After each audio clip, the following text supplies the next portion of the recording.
They called Colonel Mara Voss a boring army paper pusher for 15 years. My name is Mara Voss. I'm 43, a colonel in the United States Army, and at my sister's wedding last spring, she stood 3 feet away from me in a red satin dress and told her new husband's entire family that I worked some quiet desk job, nothing exciting, really.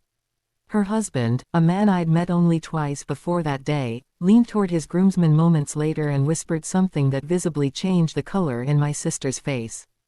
"Colonel Voss runs black sites," he said, just loud enough for the small cluster around us to hear. "I've read the briefings. Don't let the quiet fool you." Before I explain how my brother-in-law knew details about my career that even my own sister had spent 15 years dismissing, let me take you back to where this particular family pattern actually started, because a single wedding reception doesn't create 15 years of casual condescension, it simply reveals it, all at once, in front of people who'd never questioned the story my sister had been telling. If you're the kind of person who watches a story through to the end, go ahead and subscribe, only if you genuinely mean it. Drop your city and local time in the comments, I read every one. I grew up in Frederick, Maryland, the younger of 2 daughters. My father, Walter, worked as a high school history teacher. My mother, Judith, taught elementary music. My older sister, Cecily, 4 years my senior, had always been the more outwardly ambitious one within our family's specific value system, pursuing a marketing degree, then a series of increasingly visible roles at prominent firms in D.C., building a social circle and a lifestyle that photographed well and generated easy conversation at family gatherings. I joined the Army at 18, immediately after high school, a decision that had genuinely confused my parents at the time, coming from a family with no prior military tradition. What started as a practical decision, funding for college, a structured path toward independence, gradually became a genuine career, one I pursued with an intensity that surprised even me in those early years. By my late 20s, I'd been selected for increasingly specialized assignments within military intelligence, work that came with security clearances requiring me to discuss almost nothing specific about my actual daily responsibilities with anyone outside a very narrow professional circle. At family gatherings, when relatives asked what exactly I did, I developed a practiced, deliberately vague response: logistics and coordination work, mostly administrative, a description technically true in the broadest possible sense, while omitting almost everything that actually mattered about my actual responsibilities. Cecily, over those same years, developed her own narrative about my career, one built entirely from that vague description I'd offered, without ever asking meaningful follow-up questions. "Mara does some kind of paperwork thing for the Army," she'd tell her friends, her tone carrying the specific, dismissive lightness of someone discussing a sibling's unremarkable job. "Very quiet, very boring, honestly. I have no idea how she stands it." I didn't correct that characterization for years, partly because my actual work genuinely couldn't be discussed in detail, and partly because I'd grown accustomed to a specific dynamic within our family where Cecily's visible achievements consistently received more attention and celebration than whatever quiet, classified work I was doing thousands of miles away, in locations I couldn't specify, on projects I couldn't describe. By my mid-30s, I'd risen to the rank of lieutenant colonel, working on assignments connected to detention operations oversight and intelligence coordination that placed me, at various points, in direct operational authority over facilities and programs of considerable strategic significance, work that remained, by necessity, almost entirely invisible to my own family, who continued to understand my career through the same vague, outdated lens I'd established years earlier. Cecily married her first husband at 29, a marriage that ended in divorce 4 years later, and throughout that period and the years following, she continued building the specific family narrative that positioned her own visible, easily discussed corporate career as inherently more impressive than my boring paperwork job, a characterization I'd stopped actively fighting, exhausted by the impossibility of correcting a story I couldn't actually replace with accurate details. Cecily's second engagement, to a man named Julian Ashworth, came together relatively quickly, about 18 months before the wedding where everything finally shifted. Julian worked, according to Cecily's descriptions during family calls, in government consulting, a description as deliberately vague as my own had always been, though for entirely different reasons I wouldn't fully understand until the wedding itself.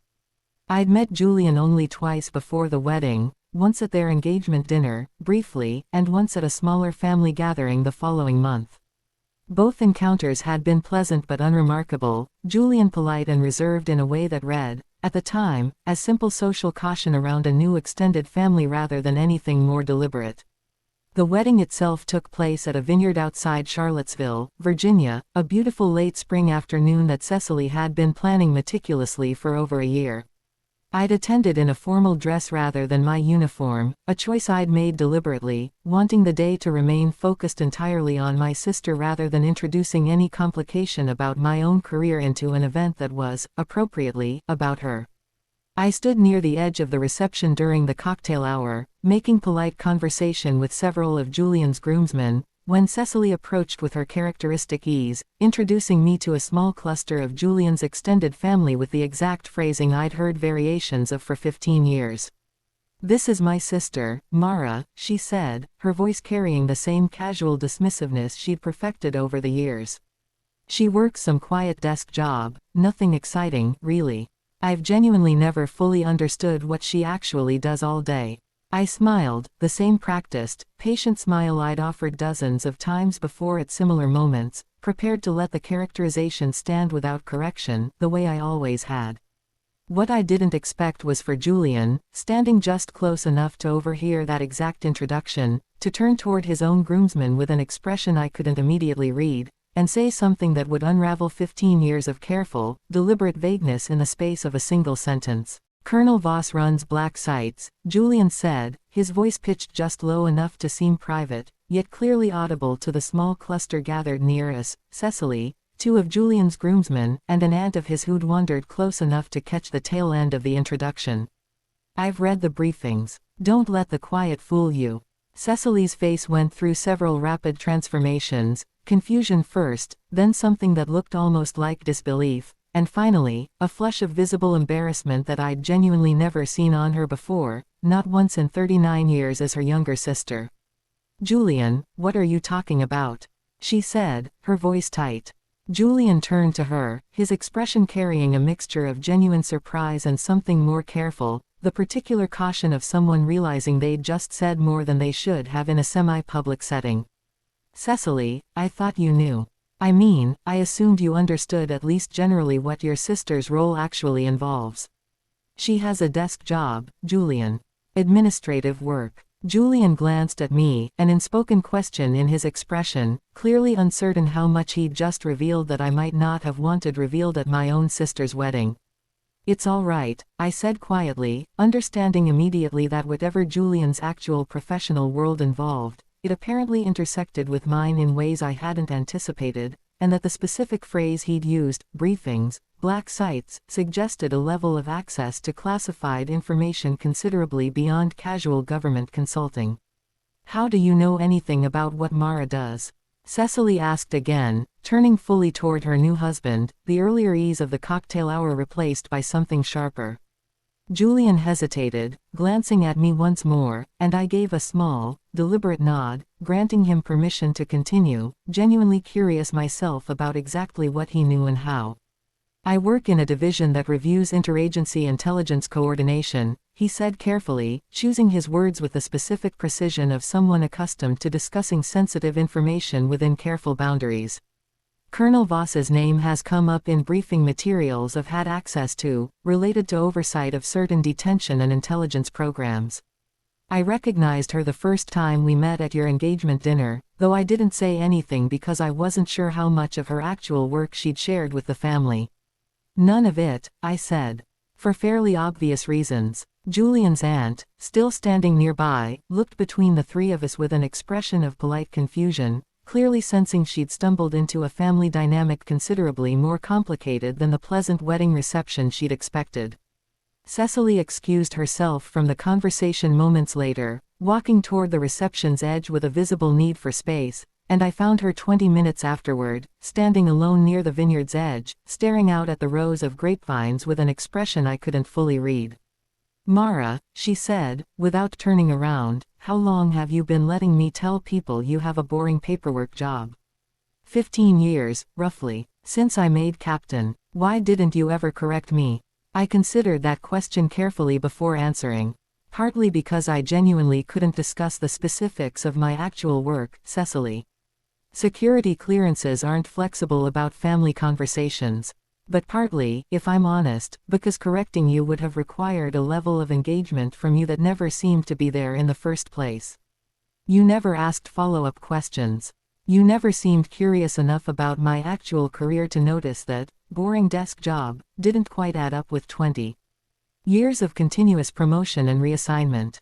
Cecily turned to face me then, her expression carrying something raw I rarely saw from her. I think I told myself that story because it made me feel better about how much more attention my own career got at every family gathering.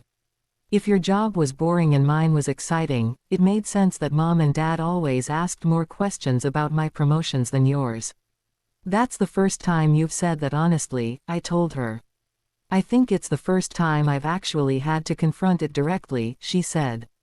Watching Julian's face when he said that, watching how quickly the entire dynamic of that conversation shifted once people understood what you actually do, I think some part of me has known, for years, that I was avoiding a version of you that would have made me feel less impressive by comparison. I stood with her at the vineyard's edge for a long moment, the sounds of the reception continuing behind us, feeling something shift in a relationship I'd genuinely stopped expecting to change after 15 years of the same pattern. I don't need you to understand the specifics of my work, Cecily. Most of it, I genuinely can't share. But I would have appreciated, over the years, a little more curiosity from you about who I actually am, rather than settling for a story that made both our lives feel simpler to explain at parties. I know, she said quietly. I think I owe you considerably more than an apology at my own wedding reception, but I don't know if there's a better moment to start than right now. We didn't resolve 15 years of family dynamics in a single conversation at the edge of a vineyard, but something genuinely shifted that afternoon, a crack appearing in a pattern that had calcified over more than a decade. Cecily returned to the reception with me, and for the remainder of the evening, I noticed a small but unmistakable difference in how she introduced me to the remaining guests she hadn't yet greeted. "This is my sister, Colonel Mara Voss," she said, to a cluster of Julian's colleagues near the dessert table. "Her work is considerably more significant than I've apparently been giving her credit for over the years." It wasn't a perfect correction, still vague in its own way, still avoiding specifics I genuinely couldn't discuss. But it was honest in a way her previous descriptions had never been, an acknowledgement, however incomplete, that the boring desk job narrative had been inaccurate all along. The weeks following the wedding brought a more substantial reckoning than I'd anticipated. Julian, it turned out, worked in a position with considerably more access to classified interagency briefings than his vague, government consulting, description had suggested, a role that occasionally intersected with programs I'd overseen directly during a particularly demanding assignment 3 years earlier. Cecily called me about 10 days after the wedding, her voice carrying a different quality than our conversations typically had, more careful, more genuinely curious. "Julian's been telling me things," she said. "Not specifics, obviously, he's very careful about that. But general things, about the kind of responsibility your rank actually carries, about oversight roles at your level. I think I've spent 15 years assuming Army officer meant something closer to what I understood from movies, without ever considering what an actual specialized career within military intelligence might involve. I appreciate you actually asking now, even if it's later than I might have wanted. I keep thinking about something Julian said, the day after the wedding. He mentioned that people in his field specifically respect officers who maintain genuine discretion about sensitive work, rather than those who leverage classified access for social status. He said your consistent silence over the years, rather than being boring, was actually a sign of exactly the kind of professional discipline that made someone trustworthy at your level. I felt something settle, hearing that, a validation I hadn't realized I needed until it arrived. That's a kinder interpretation than boring paperwork job. I know, Cecily said. I think I need to tell you something honestly, Mara, something I probably should have said years ago. I think I've spent our entire adult lives needing my own career to feel more impressive than yours, because your actual achievements were always somewhat mysterious to me, and mysterious felt easier to dismiss than to genuinely investigate. Why did it feel important to dismiss it, rather than just being curious? Cecily was quiet for a long moment before answering. I think, growing up, Mom and Dad's attention always felt like something in limited supply, something we were quietly competing for. My career was visible, easy to discuss at dinner parties, easy for them to brag about to their friends. Yours was invisible, classified, impossible to discuss in the same way. I think, somewhere along the way, I decided that made mine more valuable, rather than considering that maybe yours was simply harder to appreciate because of its actual nature, not because it was genuinely less significant. Over the following months, our relationship shifted in ways that surprised me with their consistency. Cecily began asking genuine, if necessarily limited, questions about my career during our calls, not seeking classified details, but showing real curiosity about the general shape of my responsibilities, the challenges of balancing a demanding career with personal life, the specific experience of navigating a professional world where most of your actual work remained invisible to the people closest to you. Julian and I developed our own careful, professional rapport during family gatherings, an unspoken understanding between two people whose careers occasionally intersected in ways neither of us could fully discuss, but who recognized in each other the particular discipline required to maintain genuine discretion within demanding, sensitive fields.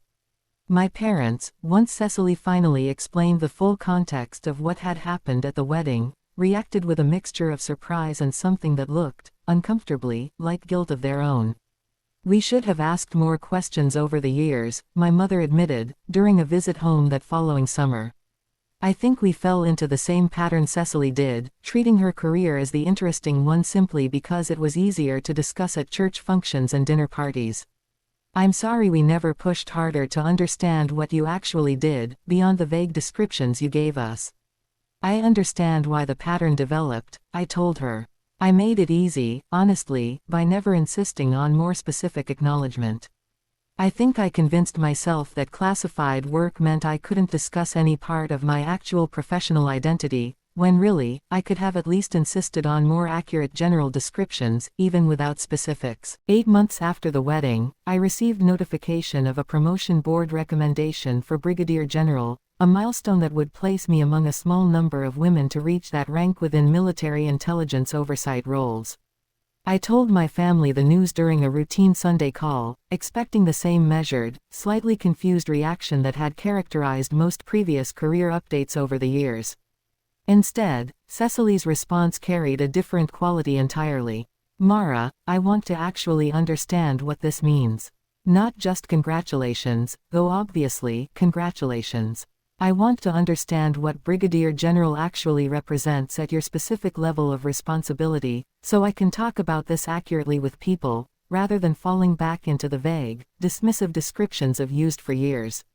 I found myself, for the first time in our adult relationship, actually explaining the general shape of what such a promotion represented, the scope of responsibility, the years of specialized assignments that led toward this specific milestone, the significance within a career path that remained, by necessity, largely invisible to people outside a narrow professional circle. Cecily listened with genuine attention throughout that explanation, asking follow-up questions that demonstrated real engagement rather than polite patience waiting for the conversation to shift back toward more comfortable, familiar territory. I think, she said, once I'd finished, I owe you a proper acknowledgement, not just at family gatherings but more broadly. Would you be comfortable if I mentioned your actual career, in general terms, to people who ask about you? Not specifics, obviously, just an accurate representation instead of the dismissive one I've maintained for 15 years. I'd appreciate that, I told her, meaning it genuinely. The promotion ceremony took place the following spring, a formal military event that Cecily and Julian both attended, along with my parents, marking the first time my entire family had witnessed, directly, the formal recognition of a career they'd spent over a decade quietly minimizing. Julian, during the reception following the ceremony, found himself in conversation with several senior officers whose work intersected with programs he had some professional familiarity with, conversations that reinforced, for Cecily, the genuine scope of the professional world I'd operated within, largely unacknowledged by our own family. "I keep thinking about that wedding," Cecily told me, during a quiet moment at the reception, watching Julian in animated conversation with a two-star general nearby. "How close I came to simply continuing that pattern indefinitely, if Julian hadn't happened to overhear my introduction and said something. I wonder, sometimes, whether I would have ever corrected the story on my own, without that specific, uncomfortable moment forcing it into the open." "I've wondered the same thing," I admitted. "I think I might have continued accepting the vague dismissal indefinitely too, if that moment hadn't happened. I'd grown accustomed to it, in a way that felt easier than confronting the pattern directly." "I'm genuinely grateful it happened the way it did," Cecily said.